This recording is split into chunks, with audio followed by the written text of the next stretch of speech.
Alarming images tonight of Lake Mead at the Hoover Dam. It's part of the Colorado River system, the water supply for 40 million Americans.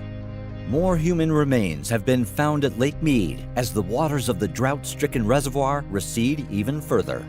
The recent events at Lake Mead, with its mirror-like surfaces and stunning mountain views, have shocked scientists.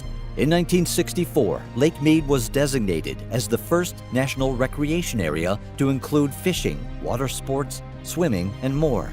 But compared to the paradise it once was, the reservoir has dropped to historic lows. The Great Lake has now become a focal point in one of America's most serious climate crises, and scientists are shocked by the rapid transformation. But how could this be happening? Join us as we explore what happened to the once thriving lake. Will Lake Mead ever fill up again? Stay with us on Mystery Facts Rewind to find out all the shocking details.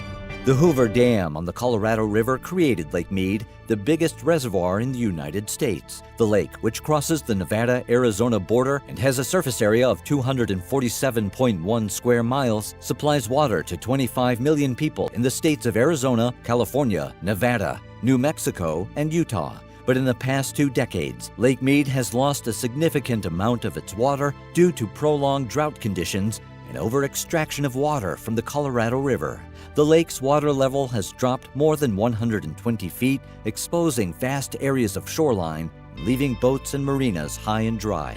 On average, Lake Mead receives 8 million tourists and other visitors per year. But besides humans, there are also animals within and around Lake Mead that are diverse and unique to the region. Ever heard about the Gila monster or the razorback sucker? Will those animals live around or within Lake Mead? Visitors should use caution if they come across a Gila monster because it is a highly deadly animal. The mountain lion is another fascinating species that lives close to the lake. Mountain lions are majestic big cats, but you should never approach if you see one. Over Lake Mead, you can see the bald eagle, a cherished bird of the Americans. Bald eagles frequently go to Lake Mead throughout the winter to avoid the bitter cold up north. So the drought of Lake Mead has had a significant impact on the lake's water supply, which serves as the primary source of drinking water for millions of people and the animals in the Southwest. The low water levels have also affected the generation of hydroelectric power and the recreation industry, causing economic losses for the region. In July 2022, Lake Mead reached its lowest water level since it was constructed in the 1930s at 1,040.8 feet. The climate has become hotter and drier, and the rules haven't changed quickly enough to reverse the trend. Although the legal system is extremely complex, it must be changed immediately before the risk escalates, and everything that depends on water from Lake Mead, farms, birds, big cities, in fact, all life in the Southwest is left without it. But how did Lake Mead dry up?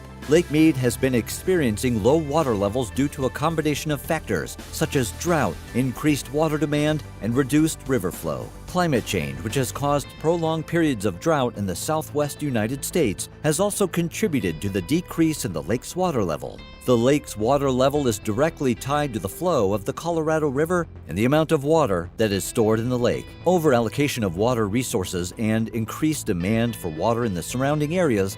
Will Lake Mead ever fill up again? Unfortunately, Lake Mead will likely not fill up again in the near future due to the ongoing drought in the western United States and increased water demands from growing populations in the region. However, long-term projections for the lake's water levels will depend on a number of factors, including precipitation patterns, water usage, and environmental policies.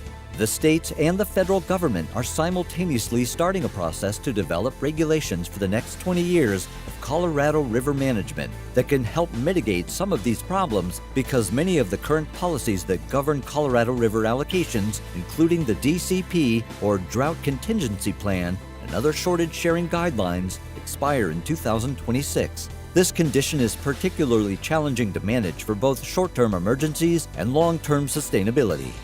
So before you leave, don't forget to let us know what you think about this shocking occurrence in the comments below. And if you've enjoyed this video, don't forget to hit the like and subscribe buttons for more mysteries and discoveries on Mystery Facts Rewind.